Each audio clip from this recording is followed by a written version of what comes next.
kami mengucap syukur kalau Yesus belum datang hari ini. Masih boleh kami berbuat, karena Yesus pasti akan datang pada harinya. Apa yang Tuhan Yesus katakan dulu waktu Yesus meninggalkan bumi, itulah yang kami baca pagi hari ini. Kami berdoa supaya Roh-Mu yang kudus yang Engkau janjikan akan mengajari kami mengetahui masa-masa yang akan datang. Dan jemaat-Mu sudah datang di hadapan-Mu, 2-3 orang berkumpul, maka Allah ada di tengah-tengah kami. Itulah maka kami berkumpul, karena Yesus masih ada di tengah-tengah kami. Kuduskan kami dan berkatilah kami untuk menyembah nama-Mu saja, Yesus Juru Selamat kami. Amin. Silakan duduk. Mari kita buka bahan khotbah kita, itu pengajaran Tuhan Yesus yang kelima. Jadi sudah selesai nanti minggu ini. Pengajaran Yesus yang kelima, itulah akhir zaman. Jadi kalau kita katakan pengajaran Yesus akan berakhir di dalam akhir zaman. Makanya secara keseluruhan, walaupun secara kasar kita belajar, tapi skopnya yang kita pelajari itu sudah mencapai. Hanya satu nanti yang belum, itulah mulai pasal 26, itulah kematiannya dan kebangkitannya. Jadi Matius ini mengajar kita dengan 5 pengajaran tentang apa yang mau dikatakan oleh Tuhan Yesus dalam semua. Ya, jadi mari kita lihat bagian yang mungkin kita senang. Matius 24 ya. Minggu lalu saya singgung sedikit Matius 23. Mungkin teman-teman sudah baca Matius 23, di mana kita katakan tidak terlalu enak membacanya ya. Karena Tuhan Yesus sepertinya tidak lagi sedikit pun memberikan pengampunan kepada orang itu. Makanya khotbah Matius 23 ini digenapkan 40 tahun sesudah Yesus khotbah. Jadi memang tidak enak Matius pasal 23 kalau Anda baca. Yang kita kenal biasanya Yesus mengasihi. Tapi pasal 23 sedikit pun tidak lagi kita jumpa kata itu. Itu hanya kita jumpa murka, celaka, celaka, celaka.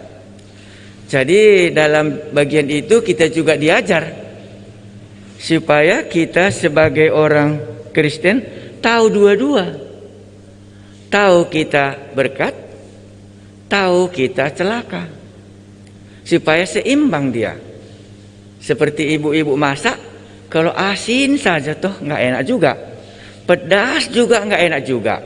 Makanya dia seimbang dia. Jadi jangan nanti pikiran kita sebagai orang Kristen, oh Allah itu kasih, itu satu sisi dia. Ya, sama dengan masak, asin itu enak, itu juga asin saja dia. Gitu. Itulah pasal 23 yang sudah baca. Umpamanya saja kita singgung sedikit, mulai dari ayatnya yang ke 13. Celakalah kamu, hai ahli-ahli Taurat. Ayat 14, celakalah kamu. Ayat 15, celakalah kamu. Ayat 16, celakalah kamu. Ayat 23, celakalah kamu. 25, celakalah kamu. 27, celakalah kamu. 29, celakalah kamu. Itu seimbang. Makanya kalau Anda baca ini, Anda bisa mengerti ajaran kekristenan yang benar. Ya, demikian juga nanti Matius 25. Itu kalau kita lihat Matius 25 secara garis besarnya, Matius 25 itu gadis-gadis bijaksana. Ya, itu tahu kita ya. 10 pengantin menunggu ya. Semua mereka bawa apa namanya? Iya, bawa pelita. Berapa cuma bisa masuk? Cuma 5 masuk. Waktu saya dengar khutbah itu, menakutkan bagi saya. Cuma separuh orang yang berminggu ini mungkin ke gereja, ke masuk surga. Dan sama-sama sudah menunggu di kuburan. Menurut dia nanti masuk dalam kerajaan surga. Tapi waktu dibuka, dia bukan ke surga. Jumpa lagi kita 5 talenta, 2 talenta ya, 1 talenta. Itu di situ 1 tidak masuk. Baru jumpa lagi kita dalam bagian ini. Ya, ini perumpamaan hamba yang jahat. Itu di atasnya ya. Iya, jadi kalau kita lihat pasal 25 ini, ada satu pengkhotbah yang sangat radikal kerusakan. Dia memang pemimpin di tengah-tengah mahasiswa. Dia sangat, katakan aja lebih kasar. Aku pasti selamat gitu ya. Sekali selamat, tetap selamat. Itu dia sedikit pun tidak bisa menerimanya. Ya, karena ajaran itu akan meracuni iman orang Kristen katanya. Itulah pemimpin kelompok mahasiswa yang terbesar seluruh dunia sekarang juga. Kelompok inilah yang paling berkuasa dalam dunia misi. Waktu kami mengabarkan misi, itulah orang ini. Karena dari pasal 25 itu diungkapkannya, ini semua akan mempertanggungjawabkan apa yang dilakukannya selama dia hidup.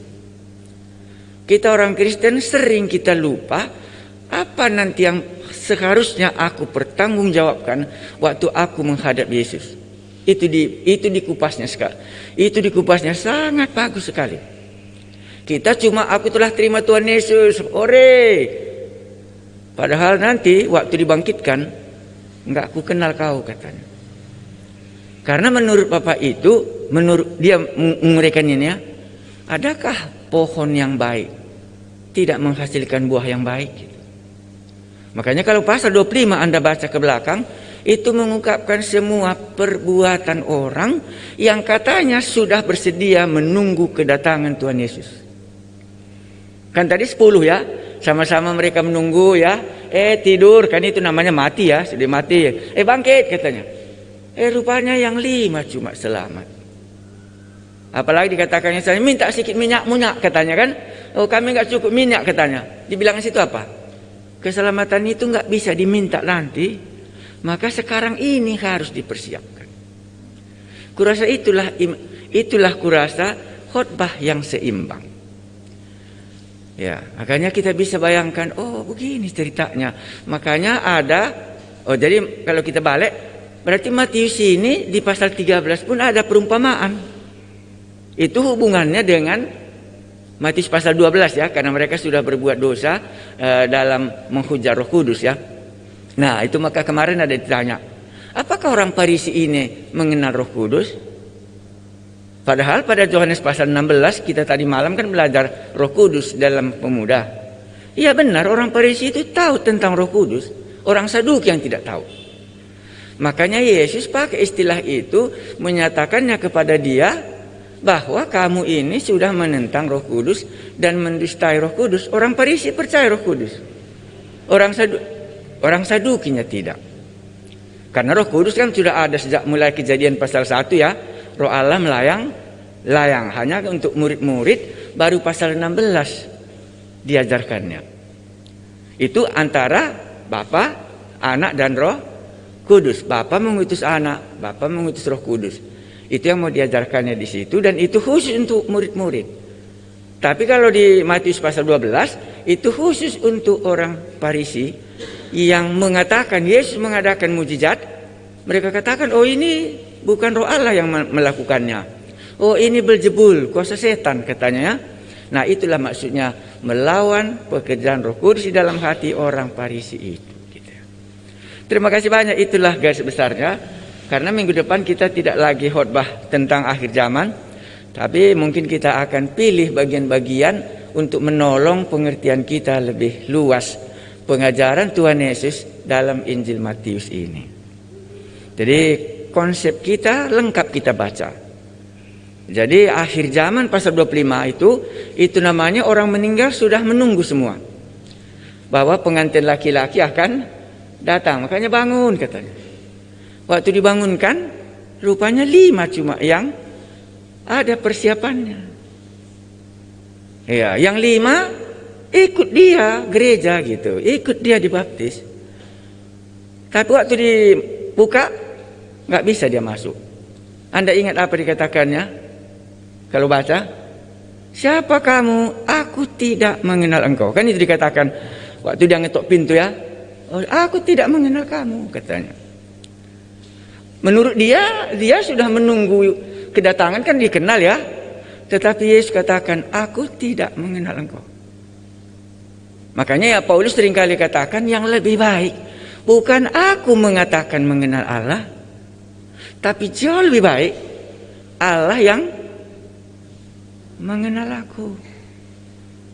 Ya, bukan aku yang mengenal Allah, tapi Allah yang mengenal aku. Itu di situ. Jadi akhir zaman itu rupanya harusnya kita tidak bisa berat sebelah khotbah kita. Karena Matius kan mencoba pengajaran itu baik. Jadi ada lagi yang bertanya, kalau kita sudah selamat, terima Tuhan Yesus, buat apa dibaptis? Katanya lagi. Kalau kita dibaptis itu kan ketaatan kita.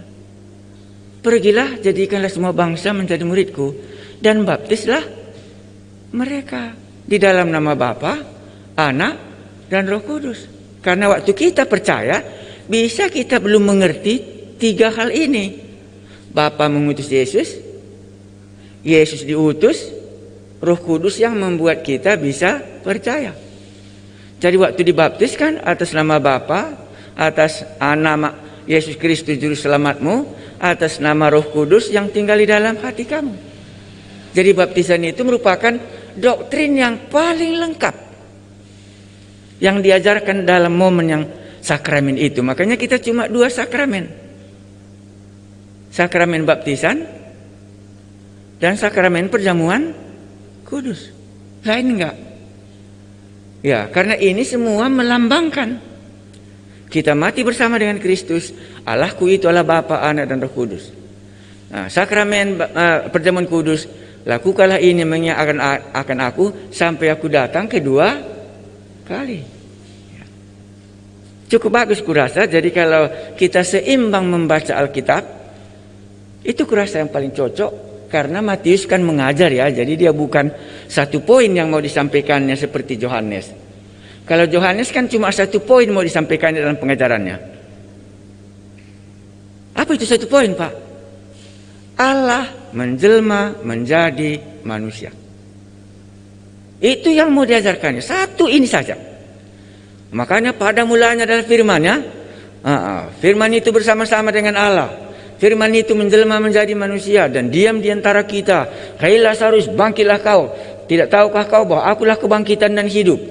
Dan seterusnya. Cuma satu itu mau dikatakan oleh Yohanes. Bahwa Allah menjelma menjadi manusia dan diam di antara kita. Seolah-olah kalau begitu Yohanes dibawanya kita bersama-sama semua ke Taman Eden. Di mana Allah, Adam, dan Hawa bersama-sama. Dan sekarang Natal ini teologi yang paling besar itu adalah Allah yang di sorga tadi datang menjelma menjadi manusia. Jadi tidak ada lagi alasan manusia. Tidak ada lagi alasan manusia berkata, aku tidak kenal Allah. Makanya dalam YouTube waktu ku baca, bagaimana kematian orang yang sudah mati sebelum Yesus datang. Itu ditanya ya. Dalam hati kita kan dulu sudah ada Yesus. Hanya belum menjelma menjadi manusia. Dalam Natal ini dia datang menjelma menjadi manusia. Ya, jadi ajaran kita itu maka kita pilih Matius supaya nanti waktu Anda membacanya, oh ini di sini kuncinya, ini di sini kuncinya. Jadi perumpamaan akhir zaman itu pasal 25. Di situ Anda bisa lihat yang sudah menunggu semua. Ini kan menunggu semua. 5 talenta juga menunggu ya. Yang 5 gadis-gadis ini juga semua menunggu. Karena Yesus akan datang kembali. Tapi semua yang menunggu ini bukan semua rupanya masuk. Itulah yang paling kurasa stabil ajaran kita. Terima kasih banyak secara keseluruhannya. Mari kita baca pasal 24. Ini tentang akhir zaman. Ya. Jadi sudah bisa ya, kenapa aku dibaptis, Pak? Karena aku taat. Kami punya teman dulu, waktu kami masih sekolah teologi, dia nggak mau dibaptis. Dia orang Chinese, dia satu-satunya orang Kristen di tengah keluarganya. Bertahun-tahun dia nggak mau dibaptis. Tapi akhirnya dalam hatinya, kalau aku tidak dibaptis, berarti aku tidak memiliki ketaatan kepadanya. Karena dia katakan, baptislah mereka dalam nama Bapa, Anak dan Roh Kudus. Akhirnya dia bersedia dibaptis. Ya, jadi baptisan itu adalah ketaatan kita melakukan apa yang Tuhan Yesus katakan. Arti baptisan itu nanti lebih luas ya. Ya, jadi kalau hal ini kita lakukan minggu depan, itu merupakan satu ketaatan kita. Ya, adalah bagian pengajaran yang Tuhan ingin katakan. Makanya kita cuma 2, baptisan sama perjamuan kudus ya. Mari kita baca. Ini tentang akhir zaman. Sesudah itu Yesus keluar dari bait Allah. Jadi pasal 23 itu rupanya khotbahnya di bait Allah ya. Ya, pasal 23. Sesudah itu Yesus keluar dari bait Allah lalu pergi. Maka datanglah murid-muridnya dan menunjuk kepada bangunan bait Allah. Makanya kita buat bangunan bait Allah begitu cantiknya ya. Ia berkata kepada mereka, kamu lihat semuanya itu? Aku berkata kepadamu, sesungguhnya tidak satu batu pun di sini akan dibiarkan terletak di atas batu yang lain. Semuanya akan diruntuhkan. Ketika Yesus duduk di atas Bukit Zaitun, datanglah murid-muridnya kepadanya untuk bercakap-cakap sendirian dengan dia. Enak ya, murid-murid ini diajari Yesus. Kata mereka, katakanlah kepada kami, bila manakah itu akan terjadi? Dan apakah tanda kedatanganmu dan tanda kesudahan dunia? Jadi di sini hampir disamakannya tanda kedatangan Tuhan Yesus dan tanda kesudahan dunia. Jawab Yesus kepada mereka, waspadalah supaya jangan ada orang yang menyesatkan kamu. Itu jawabnya langsung. Sebab banyak orang akan datang dengan memakai namaku dan berkata, akulah Mesias, dan mereka akan menyesatkan banyak orang. Kamu akan mendengar deru perang atau kabar-kabar tentang perang. Namun berawas-awaslah, jangan kamu gelisah. Sebab semua itu harus terjadi, tetapi itu belum kesudahannya. Sebab bangsa akan bangkit melawan bangsa, dan kerajaan melawan kerajaan. Akan ada kelaparan dan gempa bumi di berbagai tempat. Akan tetapi semuanya itu barulah permulaan penderitaan menjelang zaman baru. Jadi di sini zaman baru. Pada waktu itu kamu akan diserahkan supaya disiksa. Dan kamu akan dibunuh. Dan akan dibenci semua bangsa oleh karena namaku. Dan banyak orang akan murtad. Dan mereka akan saling menyerahkan dan saling membenci. Banyak nabi palsu akan muncul dan menyesatkan banyak orang. Dan karena makin bertambahnya kedurhakaan, maka kasih kebanyakan orang akan menjadi dingin. Tetapi orang yang bertahan sampai pada kesudahannya akan selamat. Dan Injil kerajaan ini akan diberitakan di seluruh dunia menjadi kesaksian bagi semua bangsa. Sesudah itu barulah tiba kesudahannya. Kita sudah sampai pada pengajaran bagian yang kelima, akhir zaman. Bagian yang pertama tentang akhir zaman yang diajarkan Tuhan Yesus di sini ialah bait Allah akan diruntuhkan. Anda bisa bayangkan Yerusalem, ciri khas kota Yerusalem ialah ada bait Allah di sana.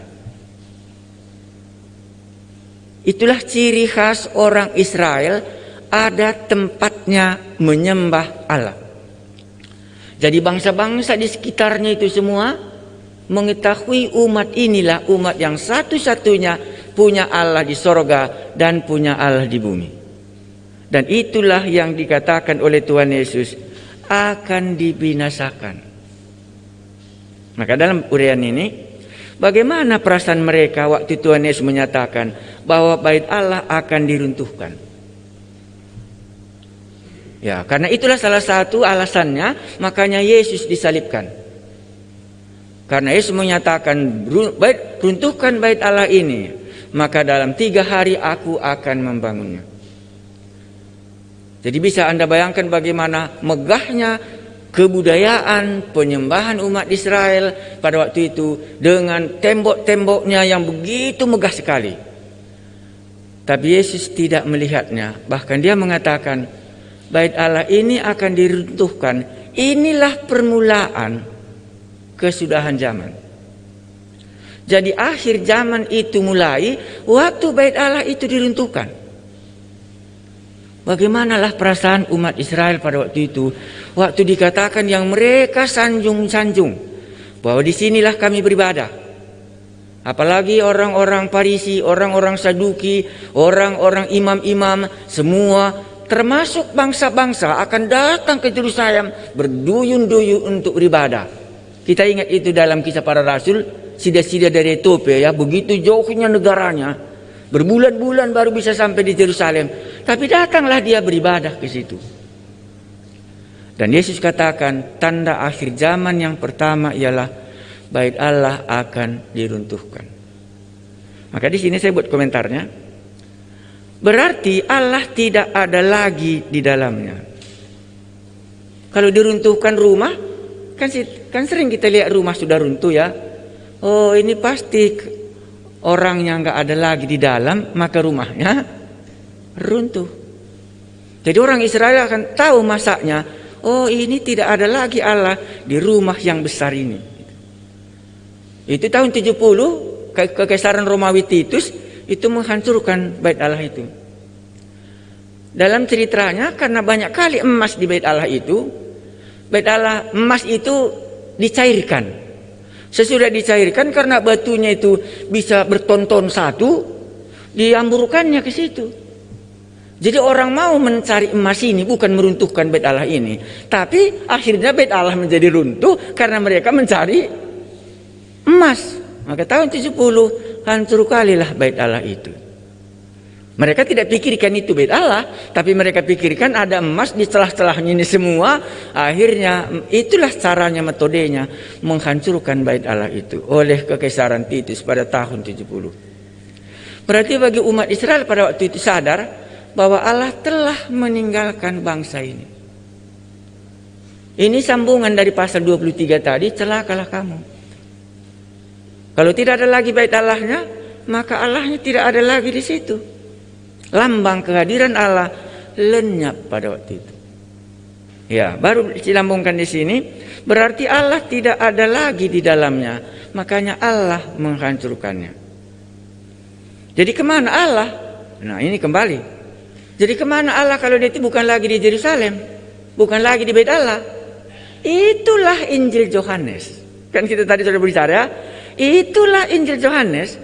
Allah menjelma menjadi manusia dan diam di antara manusia. 2-3 orang berkumpul, maka aku ada di tengah-tengah mereka. Yang kemegahan secara fisik ini mulai sekarang tidak ada lagi. Supaya mata orang kembali tertuju kepada Allah yang benar, bukan kepada bangunannya. Karena inilah yang sering kita jatuh. Mata kita tertuju kepada fisik. Mata kita tertuju kepada yang kelihatan, tapi tidak tertuju kepada apa yang sebenarnya kami lakukan ini. Makanya tadi kita ungkapkan kali Injil Yohanes, itulah maksudnya Injil Yohanes. Karena bait Allah ini akan dihancurkan. Jadi di mana Allah hadir? Ya, firman menjelma menjadi manusia. Nggak perlu lagi dia itu semua. Karena dia sudah ada di tengah-tengah umatnya sendiri. Kembali dia ke Taman Eden, belum ada bait Allah. Waktu di Taman Eden selama kitab Kejadian tidak ada bait Allah. sampai Daud cuma mendirikan bait Allah itu. Tetapi ada Allah di tengah-tengah mereka. Rupanya selama ini sudah salah. Mereka pergi ke bait Allah, menurut dia Allah ada di situ karena ada tempatnya. Allah yang dilupakan, tempatnya menjadi pujaan. Mari kita lanjutkan. Kalau begitu berarti Allah tidak ada lagi di bait Allah. Makanya Yesus katakan, bait Allah ini akan diruntuhkan. Bagaimanapun megahnya, supaya mata umat Israel tidak lagi tertuju kepada bangunan-bangunan yang megah ini, tetapi tertuju kepada Injil Yohanes, firman menjelma menjadi manusia. Berikutnya, kemegahan kota Yerusalem juga menjadi lenyap. Karena adanya bait Allah, orang datang mau melihat hikmatnya Salomo. Adanya umat Israel beribadah. Sekarang nggak ada lagi tempat ibadah. Maka kota Yerusalem juga menjadi sepi. Ya, menjadi sepi. Pada suatu hari waktu lockdown satu kota 6 bulan. Lockdown itu artinya kan nggak bisa bebas ya. Dan ditayangkan rupanya masuk semua orang hutan ke kota itu. Karena di kota itu rupanya ada makanan. Jadi ramai kali orang-orang hutan di kota yang biasanya dikunjungi oleh turis internasional yang terbanyak di dunia. Sekarang kota itu dikunjungi oleh burung-burung dan orang hutan di pinggir-pinggir kota itu. Berkeliaran semua di kota itu karena mobil pun tidak ada yang lalu. Karena mereka lockdownnya bukan seperti kita 1-2 bulan. Pada waktu itu kurasa mereka lockdownnya sudah 4 bulan. Oh begini rupanya kalau kota ditinggalkan. Maka disebut sudah, oh merupakan kota hantu. Nggak ada lagi manusianya dimanapun. Jadi waktu kota Yerusalem tidak lagi memiliki bait Allah, menjadi sepilah orang datang ke sana. Jadi langsung kita ingat ya, garam memang baik, tapi kalau garam tidak asin, maka tidak berguna lagi. Itu artinya sama kali. Orang Kristen itu baik, tapi kalau tidak ada lagi baiknya, maka orang katakan, oh itunya orang Kristen. Maka dihina orang, maka dicela semua. Di mana kemegahanmu kota Yerusalem? Di mana Allahmu dulu yang maha kuasa? Di mana dulu yang meneberangi sungai Jordan? Ya di mana dulu yang mengeringkan laut merah antara orang Israel dengan orang Mesir? Di mana sekarang? Makanya waktu mereka mendengar apa yang dikatakan Tuhan Yesus dalam tanda akhir zaman bait Allah akan diruntuhkan, kita sambung di belakangnya. Mungkin mereka tidak mengerti hal itu. Bisa, mungkin mereka tidak mengerti. Karena mereka bangsa yang beribadah kepada Allah. Jadi dalam hatinya, aku tetap mau beribadah. Seperti yang kita bilang tadi, mereka menunggu kedatangan Yesus. Kan begitu dalam perumpamaan 5 ini tadi ya. Menurut dia pasti dia akan masuk. Rupanya Tuhan katakan tidak ku kenal kau. Jadi mungkin mereka ini tidak mengerti hal ini, nggak masuk akal gitu. Ya, karena mereka bangsa yang beribadah kepada Allah, yang membuat bangsa ini menjadi temasyur di antara bangsa sekitarnya. Ini jelas bagi kita ya. Tidak ada bangsa Israel itu kalau tidak ada Allahnya. Dia bukan bangsa yang besar, dia bangsa yang kecil sekali. Tanahnya saja Anda bisa lihat di map itu. Segitu cuma kecilnya umat Israel. Tetapi dialah yang menggemparkan dunia ini karena Allahnya ini. Amos terang nomor 1 yang ke bulan, itulah orang Israel. Jadi kita bisa bayangkan bangsa yang kecil atau bangsa yang besar, kekuatan dan kemuliaannya hanya di tengah-tengah kalau Allahnya itu ada di tengah-tengah mereka. Jadi waktu bait Allah diruntuhkan, maka semua kemuliaan umat Israel menjadi hilang.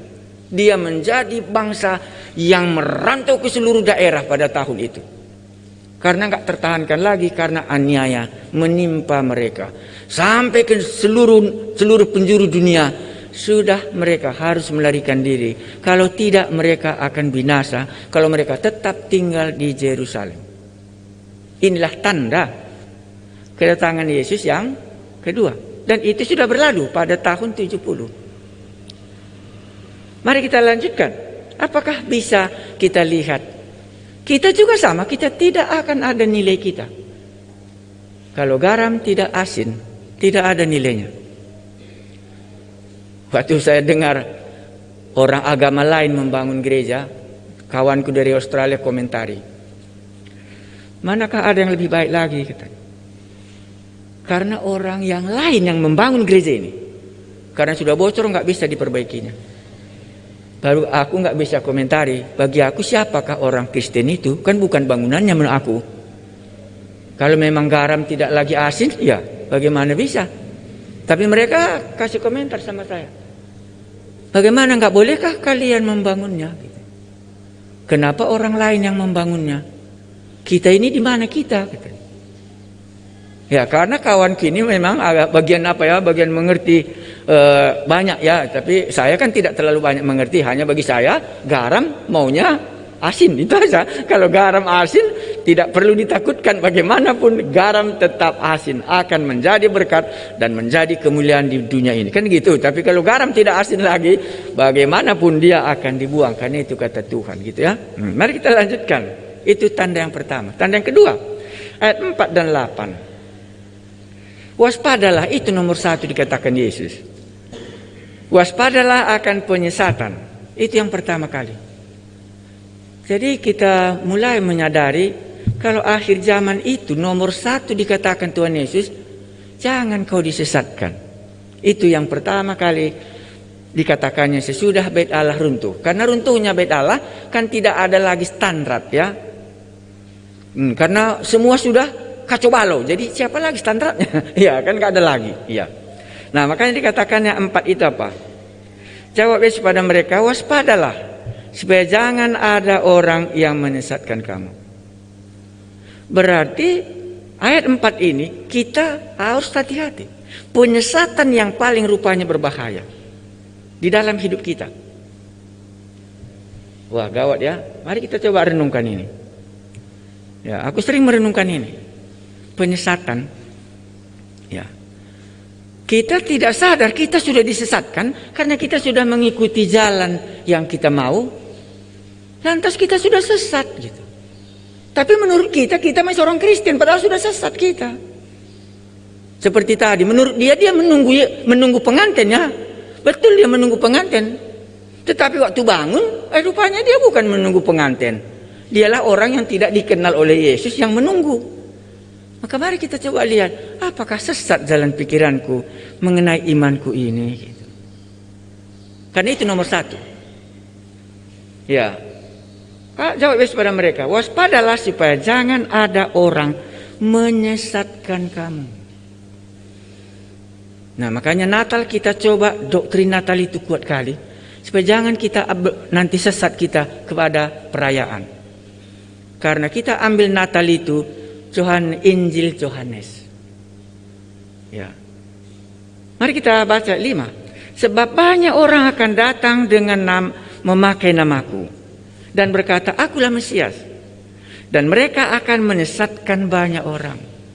Jadi kalau murtad menurut Alkitab kita, itu sudah biasa. Kenapa dia murtad? Karena dia sesat. Tadinya pun dia tidak tahu, sekarang datang penyesat ya, jadi ikutlah dia. Jadi tidak apa-apa kalau Anda tidak lagi disebut orang Kristen, ya boleh. Anda bisa juga merit dengan yang mana Anda mau, boleh. Tetapi itu sudah dikatakannya 5 ini. Dan mereka akan menyesatkan banyak orang.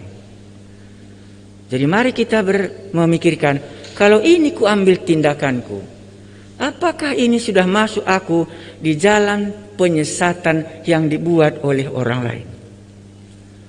Ya, itu peringatkan. Jadi dalam akhir zaman diperingatkan kali mengenai penyesatan. Ayat berapa kita? 6. Kamu akan mendengar deru perang atau kabar-kabar tentang perang.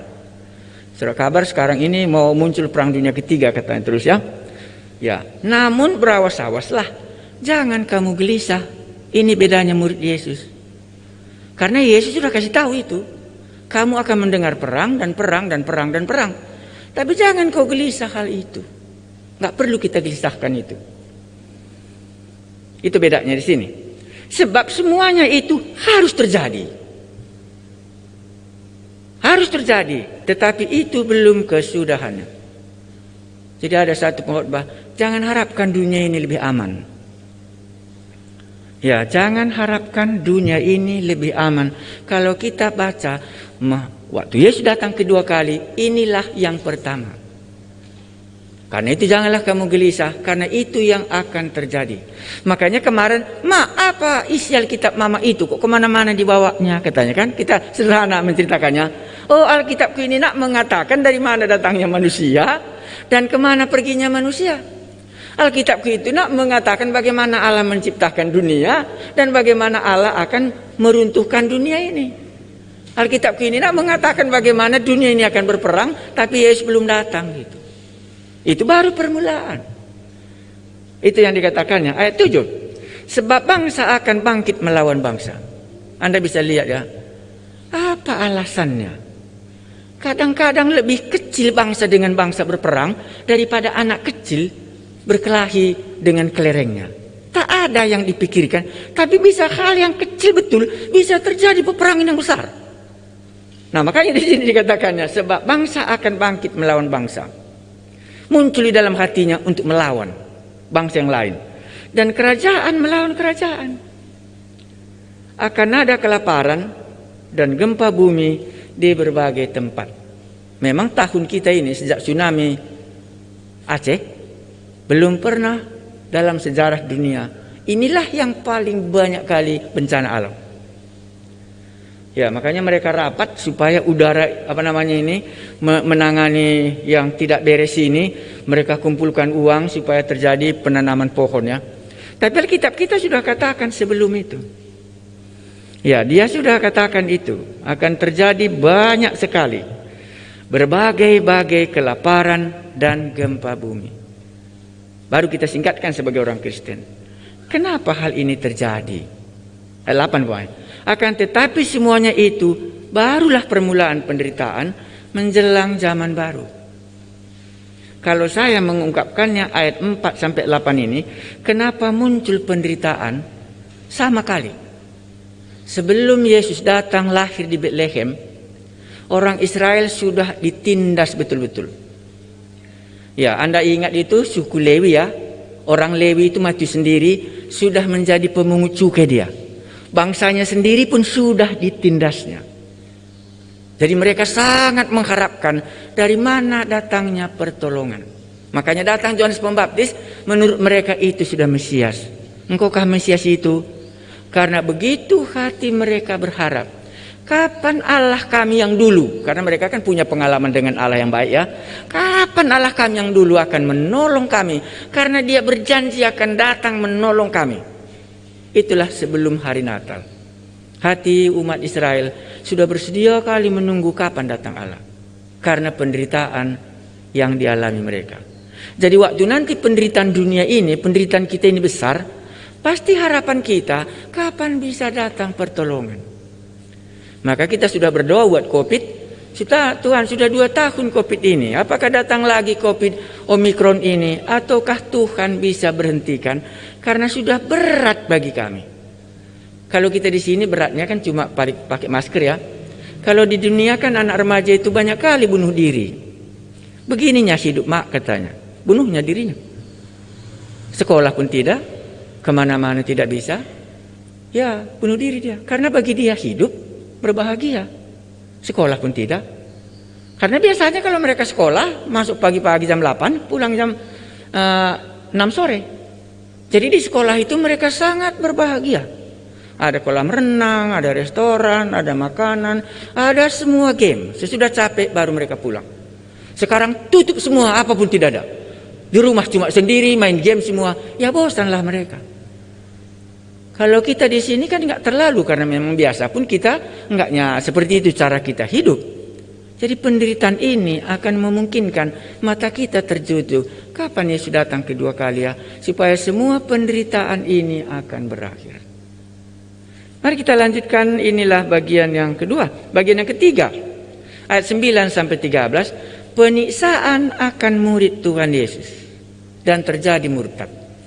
Tadi dunia yang menderita. Sekarang orang percaya yang menderita. Ayat 9. Pada waktu itu kamu akan diserahkan supaya disiksa. Wah berat ya. Makanya kalau tujuan kita supaya happy menjadi orang Kristen, pasti kita nggak bisa masuk surga. Karena ada aniaya. Pada waktu itu kamu akan diserahkan supaya disiksa, dan kamu akan dibunuh, dan akan dibenci semua bangsa oleh karena namaku. Ya, ini kalau 9 ini diuraikannya. Kalau Anda membaca kitab 1 Petrus, baca 2 Petrus, akan Anda mengetahui ayat 9 ini. Bagaimana menderitanya umat Kristen pada abad pertama, di mana 1 Petrus dan 2 Petrus ditulis. Ya. Kalau mereka dalam buku itu Anda bisa baca 1 Petrus ya dan 2 Petrus. Kalau Tuhan berkenan kita akan belajar itu. Harta mereka pun diambili sebagai orang Kristen karena nama Yesus. Makanya di sini, pada waktu itu kamu akan diserahkan supaya disiksa, dan kamu akan dibunuh, dan akan dibenci semua bangsa oleh karena namaku. Jadi langsung ketahuan ini karena namaku dia nyanyi. Maka betullah dia ini orang Kristen. Ya, mungkin Anda pernah baca bukunya Corrie ten Boom ya. Itu waktu Nazi dibinasakan di Jerman ya. Itu Corrie ten Boom itu bagus bukunya dibaca. Kalau belum dibaca boleh dibaca. Bagaimana Allah memelihara dia dalam aniaya pada waktu itu. Jadi karena namanya inilah orang ini dan nyaya. Dan ini dituliskan di dalam buku 1 Petrus dan dalam buku 2 Petrus. Jadi 1 dan 2 Petrus itu mengungkapkan ayat 9 ini. Bahwa orang-orang Kristen ini dianiaya pada waktu itu. Ayat 10. Dan banyak orang akan murtad. Dan mereka akan saling menyerahkan dan saling membenci. Murtad banyak. Kenapa dia murtad ya? Karena nggak tahan lagi. Ya, karena nggak cocok lagi sama dia. Karena nama Yesus aku menderita, ya nggak usahlah, ku tinggalkan sajalah ini. Jadi banyak kali orang murtad dalam aniaya itu. Ya, Anda bisa lihat waktu Yesus dianiaya ya, waktu Yesus disalibkan, kan banyak kali orang itu murtad. Murtad dalam arti tidak lagi bersama Yesus. Kan mundur murid semua, ya, meninggalkan Yesus. Nah, tetapi orang yang sungguh-sungguh Anda bisa lihat, oh ini orang sungguh-sungguh waktu itu. Seperti Nikodemus, seperti Yusuf dari Arimatea, perempuan-perempuan dari Galilea. Oh mereka ini tidak, mereka ini ikut sampai ke kayu salib. Bahkan ikut sampai ke kuburan, ikut sampai merempahi mayat Yesus. Mereka ini tidak mundur dari pergumulan siksaan itu. Tapi rasul-rasul semua sudah berserakan karena aniaya itu. Apa yang kita dapat renungkan kalau kita jadi orang Kristen? Meninggalkan dosa pun berat. Meninggalkan dosa pun berat. Apakah Anda ke surga? Anda akan menjawab. Bahkan orang ini dia nyaya. Dan karena nyaya itu dia murtad. Dan itulah keadaan dalam akhir zaman nantinya. Ya, dunia tetap berubah ya. Tetap kali berubah. Mula-mula saya bertobat. Dunia bukan seperti ini kekristenan. Pada waktu saya bertobat, kekristenan tidak seperti sekarang ini. Kita hari ini ada kesenangan untuk beribadah. Kemana saja Anda bisa beribadah. Waktu saya mula-mula bertobat tidak bisa. Kami tidak bisa pindah-pindah dari satu tempat ke tempat lain. Tidak bisa ikut ke bawah rohani sana, ikut ke bawah sana, tak bisa. Anda akan langsung dikeluarkan. Nah, jadi sekarang ini kita bisa melihat, oh begini nanti akhirnya. Kenapa ini dikatakan Yesus kepada murid-muridnya? Pasti maksudnya supaya garam tetap menjadi asin kalaupun hal itu terjadi. Jadi tadi dibicarakannya 4-8 mengenai dunia ya. Ini kita kan sudah dibawa mengenal dunia sekarang. Dunia mana kita kenal? Covid. Kan semua dunia harus mengalami pengakuan sekarang. Tidak sama dunia ini sebelumnya. Ya, pernahnya dulu tapi tidak sehebat ini. Ya dulu pernahnya penyakit sampar banyak ya, tapi tidak seperti ini. Dan sampai hari ini masih berapa juta manusia sudah mati. Belum pernah sedahsyat ini. Gempa bumi belum pernah sedahsyat ini. Dan penyakit belum pernah sedahsyat ini. Kenapa ini terjadi? Satu tadi kalau kita pelajari, waktu Yesus datang untuk mempersiapkan hati manusia bumi bukan lagi rumahku. Pasti di sorgalah rumahku. Siapapun dia pasti akan berakhirnya bumi ini. Jadi matanya sudah kembali tertuju kepada Allah yang dari mana dia datang. Itu tujuan penderitaan bagi orang Kristen. Supaya kita sadar bukan di bumi ini kita selamanya, ada harinya. Jadi kita persiapkan untuk 2 masa hidup. Saya ulangi, orang Kristen ini ataupun katakan Allah memikirkan, kita harus mempersiapkan 2 masa kehidupan kita. Hidup di bumi seperti ini, tetapi hidup di sorga seperti itu. Itulah yang dipikirkan Allah, makanya dia sekali hidup di bumi dan sekali dia hidup di sorga. Entah bagaimanapun keadaan hidup kita, 2 ini tidak boleh kita lupa. Aku mempunyai persiapan hidup di bumi ini, makan dan minumku sampai di sini, dan sesudah itu aku mempersiapkan lagi satu lagi kehidupanku. Itulah kehidupan yang tidak seperti ini penderitaannya. Itu bersama dengan Allah di sorga. Tidak ada air mata, tidak ada kesusahan. 2 ini kupersiapkan dalam aku hidup. Itulah kurasa fungsinya kalau kita dengar khotbah akhir zaman. Berakhir rupanya masa ini, maka harus kupersiapkan masa yang akan datang. Nah, disinilah kita tadi bertahan walaupun penderitaan terjadi. Itulah ayat yang ke-10. Saya baca ya. Dan banyak orang akan murtad. Ya. Dan mereka akan saling menyerahkan dan saling membenci. Perhatikan saja nanti. Ini akan terjadi di dalam murid-murid Tuhan Yesus. Ini kan mulai dari ayat 9 ini kan murid-murid Tuhan Yesus ya. Jadi gereja akan membenci satu dengan yang lain. Saling membenci dan sebagainya. Ayat 11. Banyak nabi palsu. Ini sudah masuk nanti pengajaran-pengajaran yang palsu. Akan muncul dan menyesatkan banyak orang. Itu ayat 11. Jadi gereja sendiri akan menyesatkan anggotanya. Itu karena dia tidak mau masuk dalam jalur yang Tuhan sudah tetapkan itu. Ayat 12. Dan karena makin bertambahnya durhaka, maka kasih kebanyakan orang akan menjadi dingin. Ini sering kusadari dalam COVID ini. Aku mau mengasihi dia, tapi enggak bisa lagi. Ya, aku mau, Kak. Anda kan tahu aku senang mengunjungi lansia. Waktu saya satu desa di Raya, kami bawa radio banyak. Ini kan radio kita kan masih berjalan terus ya. Kemarin juga dibagikan ya. Saking enaknya kurasa, lupa aku ada COVID. Karena dia tumor ya. Masih bisa, tapi bahasa Alkitab itu jelas sama dia Alkitab itu. Lupa aku, sudah terlalu dekat aku sama dia. Karena rumah di sana kan nggak besar-besar, sempit. Masuk lagi rumah yang sana, sama lagi persoalannya. Masuk lagi cuma sana, sama lagi persoalannya. 3 lansia itu kukunjungi, pulang ke rumah. Apa yang kukerjakan tadi, kupikir. Baru kuingat ayat ini. Semakin banyaknya kesulitan, kasih kita pun semakin dingin. Baru ku bilang sama mereka, minggu depan aku tidak ikut lagi. Karena nggak sadar aku, karena kasih yang dulu itu menerobos. Jadi di tempat tidurnya itu semua didoakan. Ya, untunglah masih ku ingat tidak tumpangkan tangan waktu dia sakit. Masih ku jaga, wah ini COVID kupikir. Jadi di situ kamu duduk Pak ya, di sini aku berdoa aku bilang. Karena dia rindu kali supaya penumpangan tangan diberikan sama dia. Gitu. Inilah ayatnya. Jadi mari kita lihat apakah kesusahan ini akan membuat kebanyakan orang akan menjadi dingin kasihnya. Gereja akan sama. Kita akan kehilangan kasih, menjadi dingin kasih kita. Satu dengan yang lain. Kalau penderitaan itu begitu berat. Jadi bisa Anda bayangkan, kalau aku susah, bagaimana aku bisa khotbah mengasihi? Tidak bisa.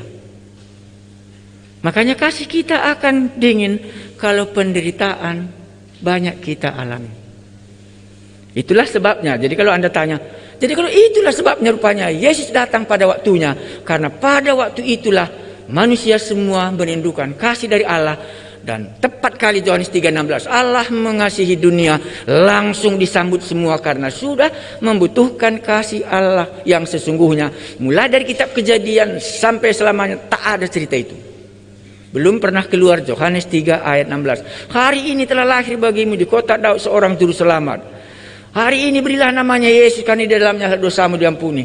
Lihatlah anak domba Allah menghapus dosa manusia. Hati manusia yang selama ini sudah begitu sengsara menerima kasih yang dari Allah yang sempurna. Jadi Anda bisa perhatikan ini dalam pengalaman kita masing-masing. Karena makin bertambahnya kedurhakaan, maka kasih banyak orang akan menjadi dingin. Ya, mari kita bayangkan ini. Dingin kasih kita satu dengan yang lain. Antara suami istri, kasihnya tidak ada lagi. Karena banyaknya penderitaan yang harus ditanggung. Baru 13. Tetapi orang yang bertahan sampai pada kesudahannya akan selamat. Bolehkah kita mengerti ayat 13 ini? Aku begini mengertinya. Kalau Tuhan memang Maha Kuasa, kenapa dibiarkan ini kepada anak-anaknya? Itu aku mengertinya. Kan ayat 13 ya. Barang siapa yang bertahan sampai kesudahannya akan selamat kan? Jadi kalau kita nggak bertahan sampai kesudahannya, ya seperti 10 tadi. Cuma 5 yang masuk ke surga, 5 yang tidak. Jadi yang tidak bertahan yang murtadlah dia. Larilah dia, pindah dia ke sana, pindah dia ke sini, pindah dia ke sini. Murtadlah dia sudah. Karena penderitaan begitu besar. Dalam pikiranku menafsirkan ini. Kenapa dituntut Tuhan kesetiaan? Kenapa enggak diberikannya jalan keluar? Ini bukan jalan keluar diberikannya, tetapi setialah kau katanya. Heran aku, kenapa Tuhan tuntut kesetiaan kalau begini sudah menderitanya? Iya, dia kan Maha Kuasa. Kenapa dibiarkannya? Tapi dituntutnya daripada aku kesetiaan. Aku tidak bisa jawab, mungkin Anda bisa menjawabnya. Iya, karena diberikan pun baik, kalau dia tidak setia, toh hilang juga dia. Ya kan begitu ya. Jadi inilah mungkin yang dituntut supaya muncul kesetiaan dalam hidup murid-murid itu. Karena 9 sampai 13 kan ini untuk murid-murid. 8 tadi ya, mulai dari ayat 4, 5, 6, 7 itu untuk dunia ini kan gitu tadi, gempa dan sebagainya. Tapi kita masih di dalamnya. Ya, bukan orang itu saja kena gempa. Kalau kita pun di bumi kan kena gempa juga kita ya. Ya, itulah dia. Tapi dituntut yang terakhir. Itu yang terakhir. Tetapi orang yang bertahan sampai pada kesudahannya akan selamat. Jadi bisa terbukti gereja Ndu ini, orang yang bertahan ini yang selamat. Jadi COVID ini salah satu adalah membuat orang tidak datang lagi berminggu. Ketahuan, itu tidak lagi penting bagi dia. Ya. Itulah maka yang 13. Tetapi orang yang bertahan sampai pada kesudahannya akan selamat. Baru ayat 14. Apa kita bisa mengerti ayat 14? Dan Injil kerajaan ini akan diberitakan di seluruh dunia, menjadi kesaksian bagi semua bangsa. Sesudah itu barulah tiba kesudahannya. Apa kita mengerti ayat 14? Siapa yang mau bagikan ayat 14 ini bagiku ini? Nanti ku tambahkan. Kenapa Tuhan Yesus katakan Injil kerajaan ini akan diberitakan di seluruh dunia? Ingat ya. Jadikanlah semua bangsa menjadi muridku, itu lahir Matius. Dan Injil kerajaan ini akan diberitakan di seluruh dunia, menjadi kesaksian bagi semua bangsa. Sesudah itu barulah tiba kesudahannya. Menurut kita, kenapa Injil ini harus sampai dulu baru datang kesudahannya? Ada yang mau ungkapkan ayat 14 ini? Bagiku, ayat 14 ini berbicara soal kepentingan Yesus. Yang di atas tadi semua kepentingan manusia. Ya. Ayat 14 ini, aku pun ada kepentinganku, kata Yesus. Apa kepentinganmu? Namaku harus diberitakan kepada semua bangsa. Wah, hebat ya. Jadi kurasa inilah nanti kita pulang, kesanku kalau Anda pulang. Pernahkah kupikirkan kepentingan Yesus? Ini kan kepentingannya. Tadi semua kepentingan manusia. Ini kepentingan Yesus. Dan Injil kerajaan ini akan diberitakan di seluruh dunia, menjadi kesaksian bagi semua bangsa. Sesudah itu barulah tiba kesudahan. Ayat 14 ini kalau Anda belum pernah kali, ini membicarakan soal kepentinganku. Itu bukan kepentingan dunia. Injil itu pengorbanan Allah yang paling besar. Dan ini harus disampaikan kepada semua orang, barulah bisa sampai kesudahannya. Barulah Yesus bersedia datang. Sama dengan undangan yang Anda ingat ya, sudah dibuat pesta tapi masih kosong ruangannya, kan begitu. Oh, kenapa dia nggak mau datang? Kata, oh ini gini, coba sekali lagi kau pergi undang semua supaya penuh rumah ini, kan gitu ya. Sama. Jadi dalam akhir zaman ini Tuhan menuliskan dalam otak kita. Aku tahu akhir zaman, tapi ayat 14 ini nggak bisa aku lupa. Ini berbicara soal kepentingan Yesus. Supaya semua bangsa harus menjadi saksi. Saksi tentang apa? Bukan bertobat ya. Saksi tentang firman telah menjadi manusia. Allah telah menjelma menjadi manusia. Inilah anak domba Allah yang menghapus dosa dunia. Ada neraka dan ada sorga. Ini jalannya. Mau kau? Enggak. Itu Injil ini. Dan Yesus, itu yang dia mau disampaikan oleh semua orang. Ya, maksudnya bisakah yang bukan Kristen menyampaikan Injil? Bisakah menurut kamu yang bukan Kristen menyampaikan Injil? 100% bisa. Sekarang YouTube tidak ada lagi sangkutnya dimanapun. Itu bukan orang Kristen buat. Tahu kamu YouTube kan? Channel teknologi hari ini, dia ini sama dengan Darius yang mendirikan kembali bait Allah yang sudah diruntuhkan. Bukan orang Kristen mengabarkan Injil. Kita entah nggak ada lagi kita mengabarkan Injil. Tapi YouTube, setiap kita masukkan kebaktian minggu seperti ini, 50 akan mendengar. Bukankah YouTube itu yang sudah khotbah? Aku sudah berhenti khotbah. 1000, 2000, YouTube-nya yang khotbah. Padahal nanti kita bisa lihat, oh kalau begitu jangan-jangan kami nggak dipakai lagi. Yang dipakainya apa semua? Yang dibuatnya ini. Teknologi yang ada, kepintaran dunia, dipakainya untuk mengabarkan Injil. Kita sedang berdoa supaya Tibet sudah kita tinggalkan. Tetapi sekarang bisa kita capai Tibet dari sini. Kirimkan saja ke sana YouTube-nya, orang akan tonton. Makanya ini akan Injil. Ini demi kepentingan Injil YouTube ini. Tidak ada lagi tertutup dunia dimanapun dia bisa membuka jalan keselamatan. Yesus sudah mati untuk dosamu. Jadi kalau gitu, mungkinkah orang Kristen tidak lagi mengabarkan Injil? Ya mungkin. Ya hanya orang-orang tertentu sajalah. Yang tidak mau lagi, ya tidak maulah. Gitu. Makanya kalau kita bisa beli 11.000 Alkitab itu akan menggenapkan ini. Ya, 11.000 kita bagikan, mungkin 1 tahun sudah habis. Karena ini kepentingan Yesus. Sekarang kita akan pulang, itu dalam pikiranku. Pernahkah aku memikirkan aku hidup di bumi ini demi kepentingan Yesus? Atau demi kepentinganku semua? Karena akhir ayat 14 sudah tadi diceritakannya semua, ada perangnya, kasih menjadi luntur, ini dan semuanya ceritanya. Tetapi di belakang dikuncinya. Dan Injil kerajaan ini, itu kan Yesus ya, akan diberitakan di seluruh dunia menjadi kesaksian. Makanya kalau ditanya orang, bagaimanakah orang yang belum pernah mendengar Injil? Kalau Yohanes 14 ayat 6, akulah jalan dan kebenaran, tidak ada yang bisa sampai kepada Bapa kecuali melalui aku. Allah tidak adil kalau dia tidak pernah mendengar kesaksian itu. Allah itu adil. Makanya dia belum datang. Maka Petrus mengatakan, anggaplah kesempatanmu bertobat. Karena Allah mengharapkan pertobatan, makanya dia terlambat datang. Gitu.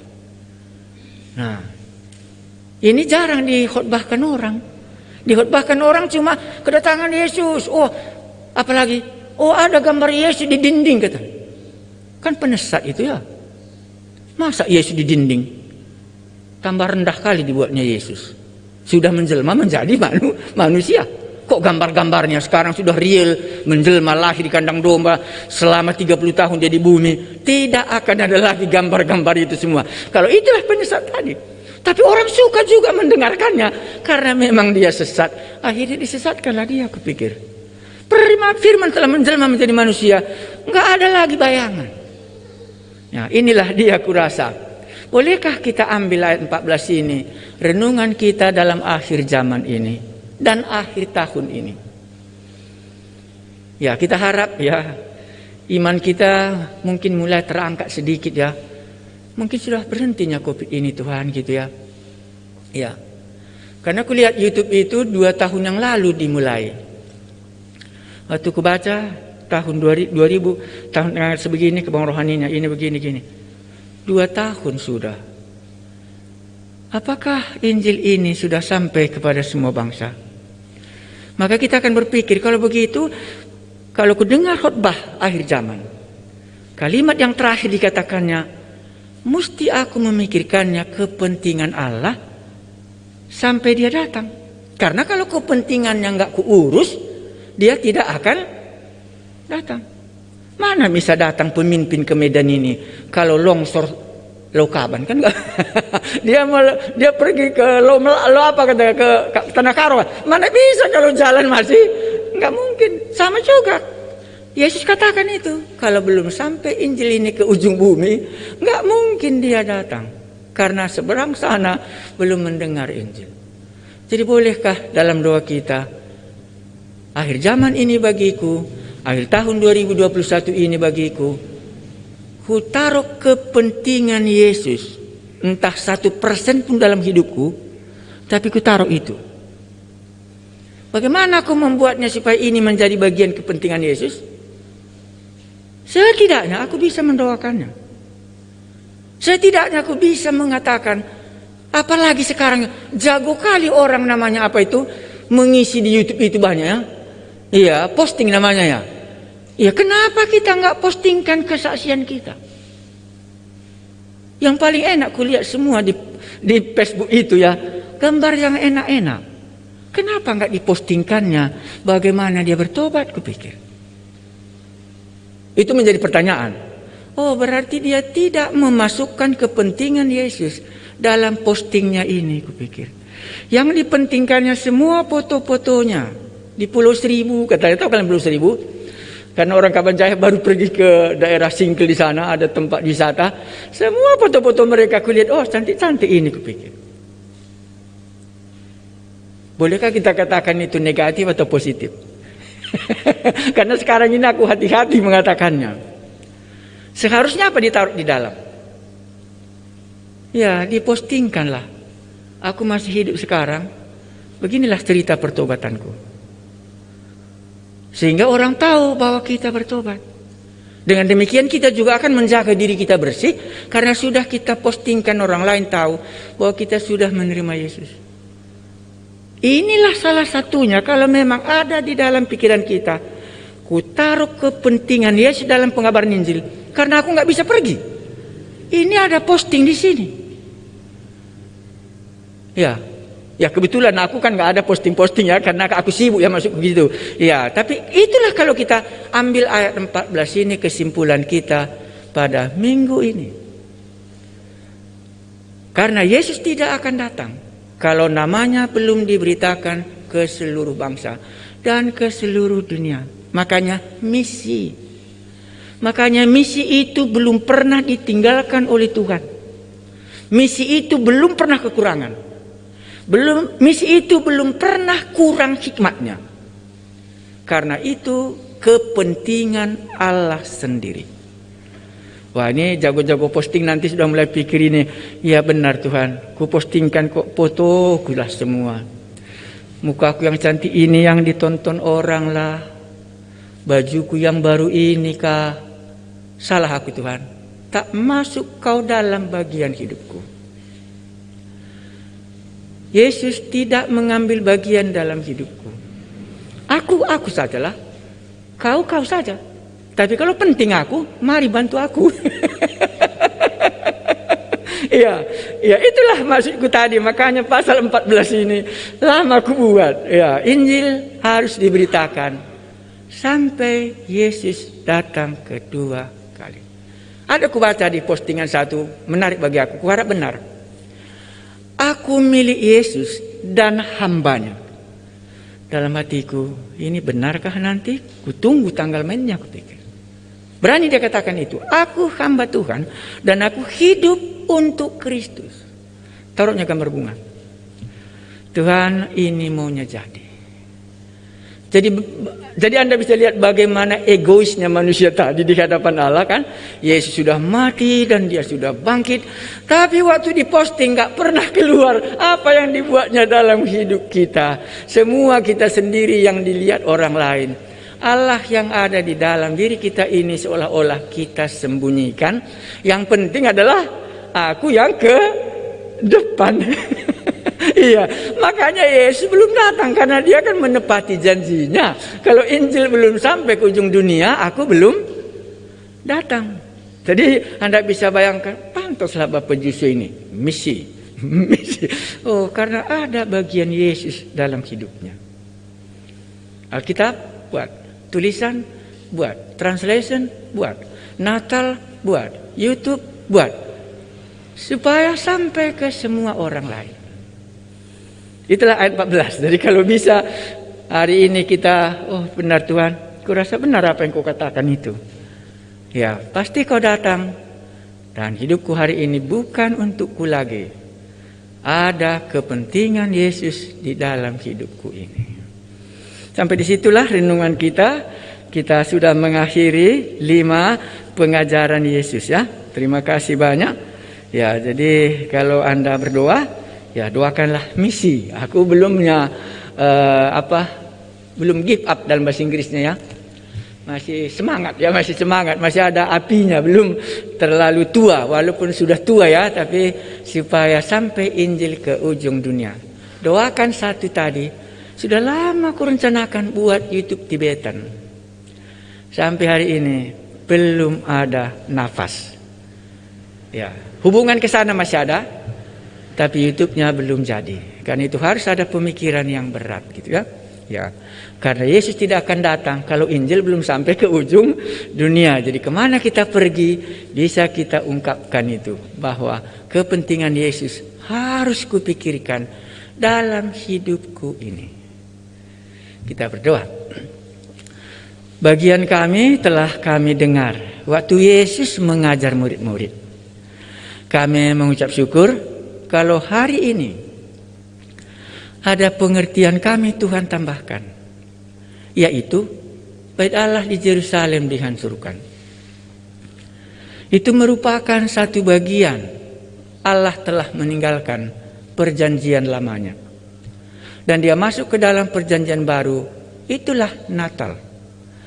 Itulah Allah menjelma menjadi manusia, sehingga bisa kami mengenal Allah yang benar itu. Dan Yesus akan datang sekali lagi, itulah akhir zaman. Pengajaran yang kelima dari Injil Matius ini. Dan pengajaran Injil Matius ini tidak juga kami lupa. Yesus tidak akan datang sebelum Injil sampai ke ujung dunia. Terima kasih Tuhan, bahwa Engkaulah Allah kami. Dan ada bagianmu di dalam hidup ini. Setidaknya kami bisa mendoakannya. Supaya nama Yesus sampai ke seluruh dunia. Apalagi sekarang ini, secara teknologi yang sudah canggih ini, bisa saja sarana yang Tuhan mau pakai.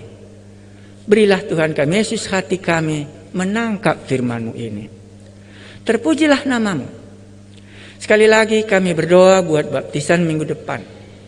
Buatlah anak-anak kami ini mentaati perkataan-Mu, Dan berikan jugalah mereka dibaptis, mati karena dosa, dan bangkit bersama dengan Kristus. Dan penyerahan anak kami serahkan, supaya ada bagian berkat yang Tuhan mau berikan kepada anak kami. Jadi nanti itu di dalam hari tua kami, bisa kami melihat berkat yang Tuhan anugerahkan. Kami berdoa dalam cerita kesusahan di bumi tadi. Itu pun rupanya salah satu bagian, tetapi Tuhan menuntut kami supaya kami setia di dalamnya. Terpujilah nama-Mu Tuhan. Jamahlah hati kami karena Engkaulah guru kami dan kami ini adalah murid-Mu. Sekali lagi hati kami menengadah kepadamu. Penderitaan COVID ini sudah 2 tahun. Mungkinkah Tuhan berakhir pada tahun 2021 ini? Karena ini ada di dalam tangan-Mu. Dan Engkau telah melihat kesetiaan kami. Dalam penderitaan ini seperti ini, masih ada kami bertahan. Karena itu kami mohon, angkatlah kutu ini kalau harinya telah tiba. Kami datang menyembah Dikau Allah kami yang mengasihi kami. Engkau datang ke dunia dan memperkenalkan Allah, dan kami bisa mengenalnya. Dan bahkan kami tahu pengorbanan-Mu. Jalan pengampunan harus melalui kematian di kayu salib. Dan itulah menjadi bagian kami waktu Engkau datang ke bumi dan kami menjadi percaya. Curahkanlah Roh-Mu yang kudus di tengah-tengah jemaat-Mu ini, supaya ada yang baik yang Tuhan harapkan dari gereja-Mu ini akan sampai ke hadapan-Mu di surga. Untuk inilah gereja ini Engkau harapkan, supaya kami menjadi saksi-Mu. Terpujilah nama-Mu, Engkaulah Yesus Tuhan kami. Kiranya damai sejahtera Allah Bapa dan pengampunan di dalam Tuhan Yesus, serta pimpinan Roh Kudus akan menyertai kita mulai dari hari ini sampai Dia datang sekali lagi. Amin. Kepada Allah beri puji. Kita nyanyikan bersama.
Selamat hari Minggu.